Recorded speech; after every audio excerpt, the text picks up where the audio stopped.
Well, on to Philippines now. Severe rains and flooding across Philippines have killed at least 7 and displaced over tens and thousands of people, with capital Manila declaring a state of calamity. Our next report telling you more.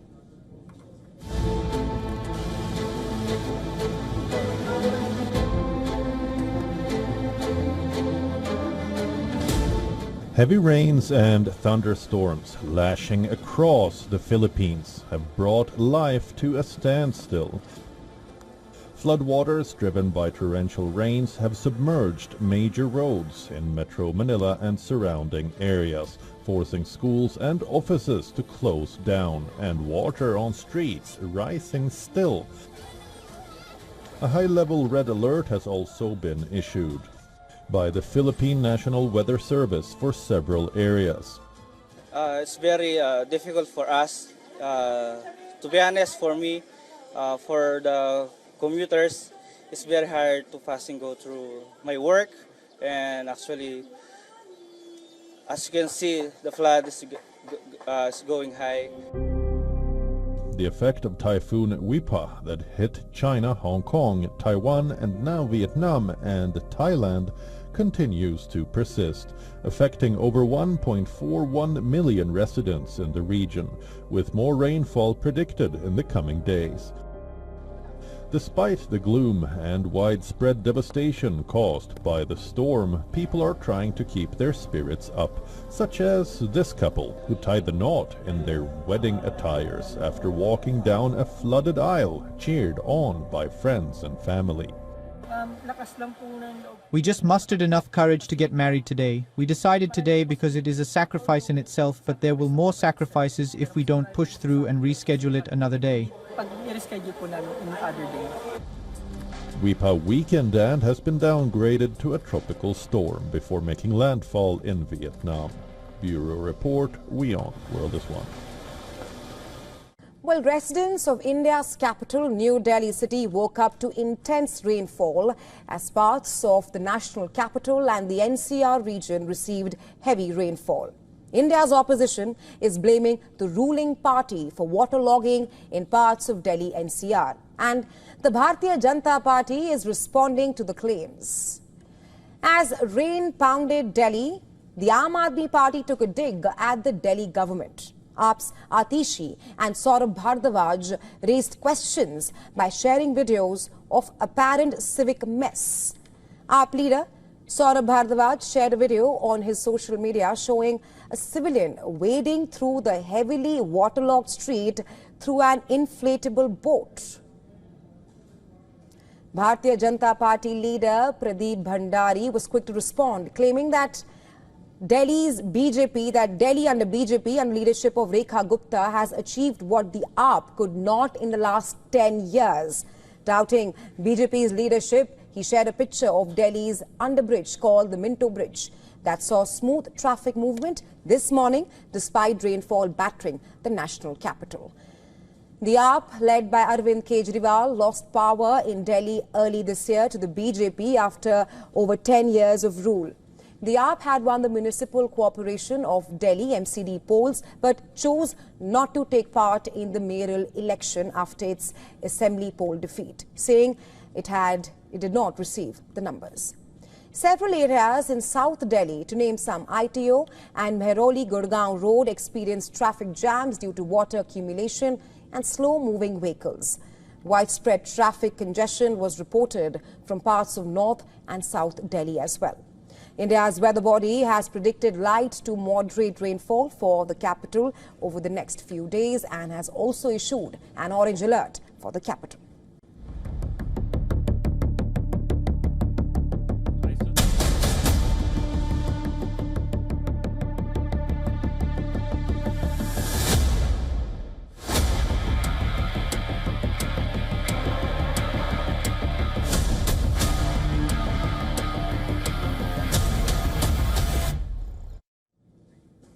Prime Minister Narendra Modi heads to the United Kingdom. During the visit, New Delhi and London will be signing a landmark free trade agreement.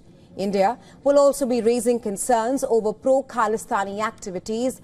Well, Another key issue accompanying the Indian Prime Minister's visit is the push for the extradition of high-profile fugitives from the United Kingdom.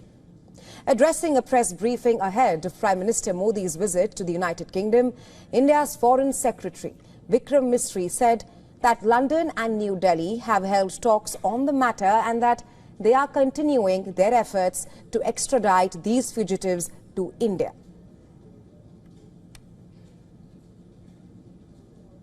Fugitives from Indian law and Indian justice in the UK, these have been a matter of discussion between both sides, and we have continued to make the case for these fugitives to be rendered to India.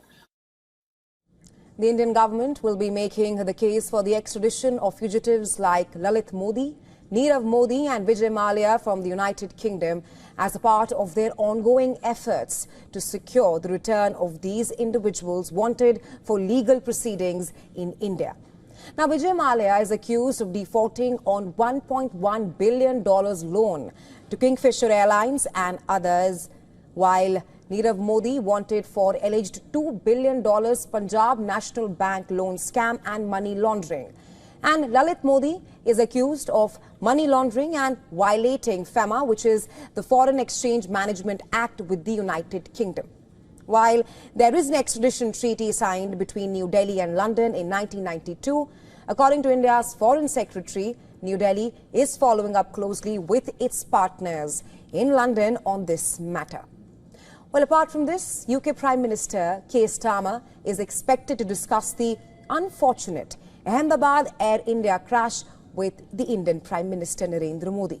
This comes after at least 2 of the bereaved families in the United Kingdom were allegedly sent wrong remains rather than those of their kin who were on board of the ill-fated Air India plane. A total of 52 British citizens were on board the AI-171 plane when it crashed. The Indian Ministry of External Affairs says it is working closely with the United Kingdom on these issues. Well, apart from all of this, the cornerstone of Prime Minister Modi's UK visit is, of course, the signing of the free trade agreement, which will take place tomorrow.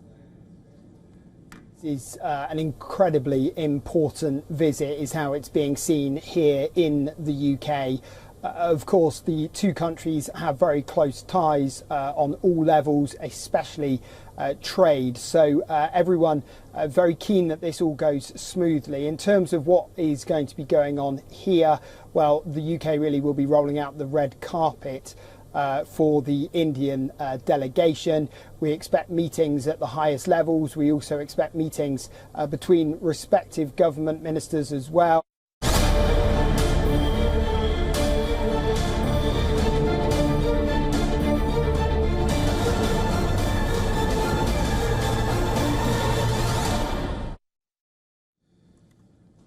A grand diplomatic charade unravelled in a quiet suburb of Delhi. Indian police stormed a supposed embassy of imaginary nations, exposing a bizarre world of fake credentials and fantasy states.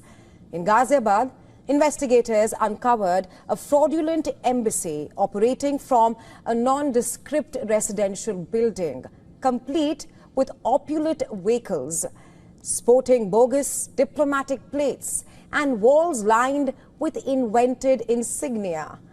The supposed ambassador, a master of deception, presented himself as the ambassador of 3 self-created countries. Well,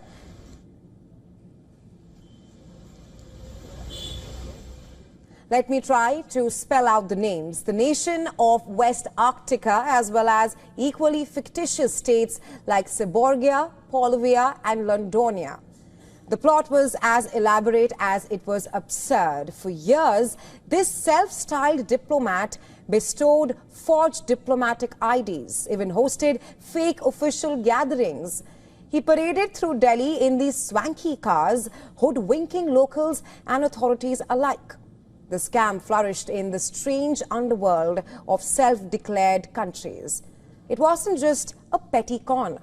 Authorities suspect that this was a sophisticated front for money laundering and high-level fraud. The seizure included forged passports, fake appointment letters from global missions, and government-styled insignias. Dozens of unsuspecting citizens may have been duped into believing that they were dealing with perhaps real international authorities. Well, every year, the Henley Passport Index ranks the world's passports by the number of destinations their holders can access without a prior visa. This year, India's passport recorded the biggest jump globally, moving up 8 spots to 77th place from 85th last year. Now, Indian passport holders can now travel to 59 countries either visa-free or with visa on arrival. That's number 59. Offering visa-free access includes other countries, includes Malaysia, Indonesia, Maldives and Thailand. While Sri Lanka, Myanmar and Macau offer visas on arrival. However, travelers are advised to check destination-specific rules as entry requirements can vary based on time, purpose and stay duration as well. The 2025 index underscores a clear shift in global mobility, with Asian countries dominating the top ranks. And Singapore leads the world, offering visa-free access to 193 destinations, the highest of any passport. Japan and South Korea follow closely with access to 190 destinations each. The United Arab Emirates continues its impressive climb, ranking 8th worldwide after rising 34 places in a decade. China, too, has seen major progress, jumping from 94th to 60th since 2015, largely by expanding visa-free agreements with countries in the Gulf and South America. While Asia rises, European nations remain strong contenders. 7 EU countries, including France, Germany and Italy, share the 3rd spot with access to 189 destinations. Another group of 7 EU nations is ranked 4th, offering entry to 188 destinations. At the bottom of the ranking is Afghanistan, with its citizens able to access just 25 destinations without a visa, a gap of 168 destinations compared to Singapore. Meanwhile, the US and UK have slipped in influence. Experts attribute the shifting rankings to proactive diplomacy and strategic travel partnerships among emerging nations.